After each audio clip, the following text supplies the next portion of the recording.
السلام علیکم، میں سمیع ابراہیم اور آپ دیکھ رہے ہیں ہمارا یوٹیوب چینل۔ وزیر اعظم عمران خان کی رشیا کے صدر پوٹن سے ایک بڑی اہم ٹیلی فونک کنورسیشن ہوئی ہے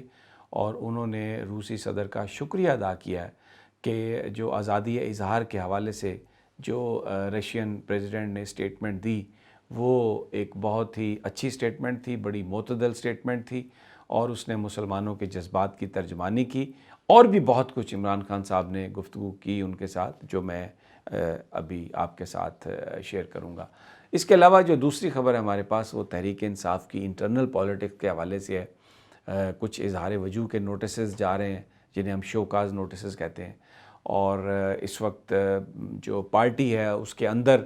ایک بحث چل رہی ہے، ایک بات چل رہی ہے، شہر میں بڑی سرگرمیاں، بڑی سرگوشیاں چل رہی ہیں کہ شاید سسٹم میں تبدیلی آ سکتی ہے، صدارتی نظام کے حوالے سے تبدیلی آ سکتی ہے۔ بہت سارے لوگوں کا یہ خیال ہے کہ یہ جو بات ہے کہ صدارتی نظام آ جائے گا یا عمران خان کی حکومت گر جائے گی یا کوئی سپریم کورٹ کے ذریعے آرڈر مل جائے گا جس میں انٹرم سیٹ اپ ہو، یہ سب کچھ نواز شریف پر دباؤ ڈالنے کے لیے کیا جا رہا ہے تاکہ وہ فوری طور پر ایگریمنٹ کر لے اور جو اس کے جو شرائط ان کے سامنے رکھی گئی ہیں اسٹیبلشمنٹ کی طرف سے ان کو تسلیم کر لے۔ یہ سب گفتگو ہو رہی ہے، کون کر رہا ہے، کیوں کر رہا ہے، یہ میں آپ کے سامنے گوش گزار کروں گا۔ لیکن سب سے پہلے امپورٹنٹ خبر ہے جو وزیر اعظم عمران خان نے روسی صدر پوٹن سے بات کی ہے۔ وزیر اعظم ونٹر اولمپکس میں چائنا بھی جانے والے ہیں، جہاں پر روس کے صدر نے آنا بھی ہے، وہاں پر ان کی ایک ملاقات بھی ہونی ہے اور یہ امریکہ کی ڈیفائنس میں وہاں پہ جا رہے ہیں وزیر اعظم عمران خان، اور چائنا کے ساتھ بھرپور انداز میں اظہار یکجہتی کرنے کے لیے جا رہے ہیں۔ آج انہوں نے جو گفتگو کی اس میں جو روسی صدر نے تقریباً 1 ماہ قبل ایک بیان دیا تھا کہ آزادی اظہار کے نام پر آپ مسلمانوں کے پروفٹ حضرت محمد مصطفیٰ صلی اللہ علیہ وسلم کی شان میں اگر گستاخی کرتے ہیں، ان کے بارے میں اگر بولتے ہیں تو یہ آزادی اظہار نہیں ہے، اس سے مسلمانوں کے جذبات مجروح ہوتے ہیں اور پھر وہ اس پر ریئیکٹ کرتے ہیں۔ انہوں نے صدر پوٹن نے یہ بات بھی کہی تھی کہ چارلی ابڈو جو میگزین ہے فرانس کا، اگر وہ متنازع خاکے نہ چھاپتا تو پھر شاید جو اس پر حملہ جو ہوا شاید وہ بھی نہ ہوتا۔ تو ان اے وے انہوں نے بہت ایک ڈائریکٹ میسیج دیا تھا ویسٹرن ممالک کو کہ یہ جو آپ فریڈم آف ایکسپریشن کے نام پر اجازت دیتے ہیں اس بات کی کہ آپ مسلمانوں کے جو پروفٹ ہیں حضرت محمد مصطفیٰ صلی اللہ علیہ وسلم ان کی شان میں گستاخی کریں یا مسلمانوں کے جذبات مجروح کریں، یہ در حقیقت جو ایکٹ ہے یہ پھر اس دہشت گردی کو پروموٹ کرتا ہے، تو یہ بیسیکلی نہیں ہونا چاہیے۔ یہ ایک بڑی زبردست اسٹیٹمنٹ تھی۔ تو اب عمران خان وزیر اعظم پاکستان پہلے اسلامی مسلمان حکمران بنے ہیں جنہوں نے ولادیمیر پوٹن کو اس معاملے پر فون کیا، ان کا شکریہ ادا کیا اور کہا کہ آپ نے مسلمانوں کے جذبات کی ترجمانی کی، which is a very good step۔ یہ ایک ایسی چیز ہے جو بہت پہلے ہو جانا چاہیے تھا اس چیز کو، لیکن بہرحال وزیر اعظم صاحب نے بڑی دلیری سے یہ کام کیا۔ اور اس کے علاوہ اور بھی بہت ساری گفتگو انہوں نے کی۔ افغانستان کے معاملے پر انہوں نے گفتگو کی اور کہا کہ جو افغان عوام ہے وہ اس وقت سٹارویشن کا شکار ہے، قحط کا شکار ہے، اور وہاں پر جو امداد ہے وہ اس کو ملنا چاہیے اور لوگوں کی مدد ہونی چاہیے، اور جو پیسے فریز کیے ہیں امریکہ نے افغانستان کے، ان کو انفریز کرنا چاہیے۔ تو اس معاملے پر صدر پوٹن نے جو روس کے جو وزارت خارجہ ہے انہوں نے جو ایک ریڈ آؤٹ جاری کیا ہے اس میں انہوں نے یہ کہا کہ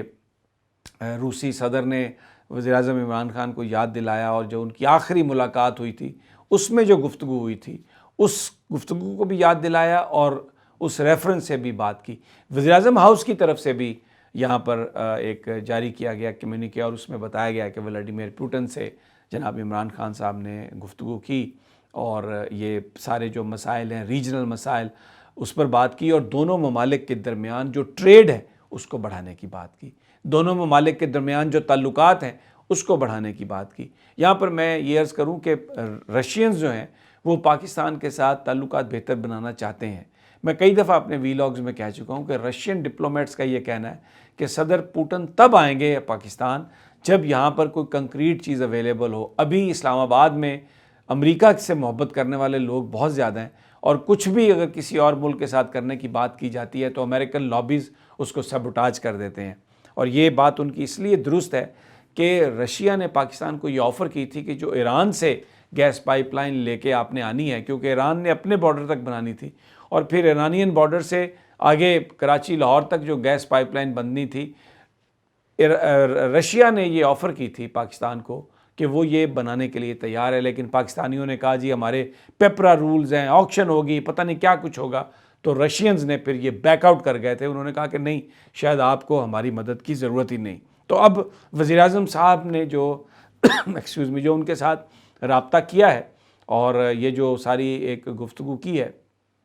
اس کا امپیکٹ جو ہے وہ بہت اچھا آئے گا. اور اب بات کر لیتے ہیں پی ٹی آئی کی انٹرنل پولیٹکس کی. جیسے میں نے آغاز میں کہا کہ اب نور عالم صاحب جو پشاور سے پی ٹی آئی کے رکن منتخب ہوئے تھے اور جنہوں نے اسمبلی میں بڑا کھل کر تحریک انصاف کی جو اس وقت کی جو پالیسیز ہیں، خاص طور پر جو مہنگائی ہے اور خاص طور پر کے پی کے میں جو گیس کنیکشنز کے معاملے پر جو لوگوں کے جو جذبات ہیں، جب ان کی ترجمانی کی تو انہوں نے خاصا وزراء پر انہوں نے تنقید کی اور یہ کہا کہ یہ پی ٹی آئی کو کوئی بندہ ووٹ نہیں دے گا. اس پر اب اظہار وجوہ کے نوٹس جو ہیں وہ جاری ہو رہے ہیں. ہمیں یہ پتہ چلا ہے کہ پرویز خٹک صاحب نے یہ کہا ہے کہ نور عالم کو شوکاز نوٹس جاری کیا گیا، وہ جواب دیں کہ وہ پارٹی قیادت کے خلاف کیوں بات کر رہے ہیں. اب یہ جو انٹرنلی نور عالم صاحب کی جو بات ہے، میرے سورسز یہ بتا رہے ہیں کہ بہت سارے اراکین ہیں پی ٹی آئی کے جو وہی جذبات رکھتے ہیں، جو مہنگائی سے تنگ ہیں، اور خاص طور پر عمران خان صاحب کے ارد گرد جو ان الیکٹڈ لوگ اکٹھے ہو گئے ہیں ان سے بہت تنگ ہے. اور ان کا یہ کہنا ہے کہ یہ جو پالیسیز اس وقت تحریک انصاف جن پر عمل کر رہی ہے یا جن کو آگے لے کے جا رہی ہے، اس سے کچھ نہیں ہونے والا. تو اندرون خانہ جو رابطے ہو رہے ہیں اس میں یہ بات بھی کی جا رہی ہے کہ شاید پورے کے پورے نظام کو لپیٹ دیا جائے، اور نظام کو اگر لپیٹا جائے تو پھر آگے کیا ہوگا؟ پھر صدارتی نظام کی بات ہو رہی ہے. کون اس نظام کو لے کے آئے گا،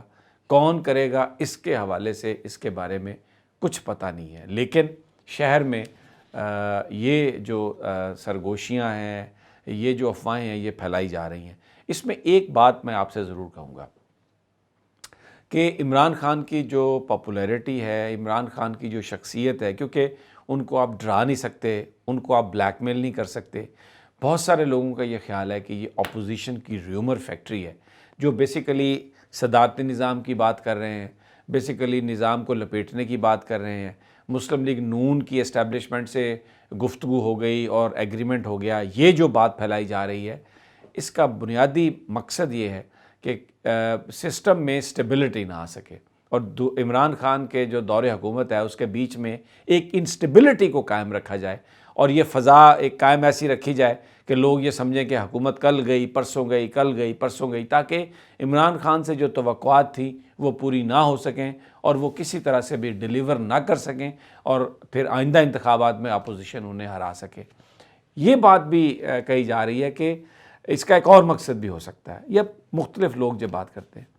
کہ صدارتی نظام کی اگر بات کی جائے، ماشاء اللہ کی اگر بات کی جائے، ٹیکنوکریٹس کی اگر بات کی جائے، تو اس کا مطلب یہ ہے کہ انتخابات وقت پر نہیں ہوں گے. اور یہ بات جو مسلم لیگ نون کے اندر بھی جو نواز شریف صاحب کے مخالف ہیں، وہ یہ چاہتے ہیں کہ یہ اس طرح کی بات چلے تاکہ پھر وہ میاں صاحب کو یہ بات کہہ سکیں، ان کو اس بات پر ڈرا سکیں کہ جناب دیکھیں میاں صاحب، اگر آپ نے ایگریمنٹ نہیں کیا اور اگر جو شہباز صاحب کہہ رہے ہیں اگر آپ نے وہ نہیں کیا، تو یہ اگر ٹیکنوکریٹس کی گورنمنٹ آ گئی یا یہ اگر فوج نے اقتدار سے رخصت کر دیا عمران خان کو، تو پھر 4-5 سال کے لیے ہماری پارٹی اقتدار سے باہر ہو جائے گی. تو اس لیے یہ ضروری ہے کہ ابھی کہیں نہ کہیں جو بھی نیگوسیشن ہو رہی ہے اسٹیبلشمنٹ سے، اس نیگوسیشنز کو ہم آگے لے کے چلیں اور اس معاملے کو سیٹل کر لیں. تو سیاست ایک بڑا بے رحم کھیل ہے. تو ابھی آج کل اسلام آباد میں جو یہ کنسپریسیز ہیں، یہ جو سازشی تھیوریز ہیں،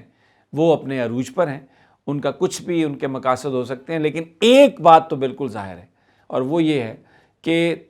اس سے ایک تاثر قائم کرنا ہے کہ ملک میں انسٹیبلٹی ہے، یہ حکومت ملک میں ڈیلیور نہیں کر رہی، یہ نہیں کر سکتی تاکہ اس کا نقصان عمران خان کو ہو اور آئندہ انتخابات میں لوگ یہ سوچیں کہ عمران خان کوئی اسٹیبل گورنمنٹ قائم نہیں کر سکتے۔ بہرحال اجازت دیجیے، اگلی ویڈیو پہ پھر ملاقات ہوگی۔ اللہ نے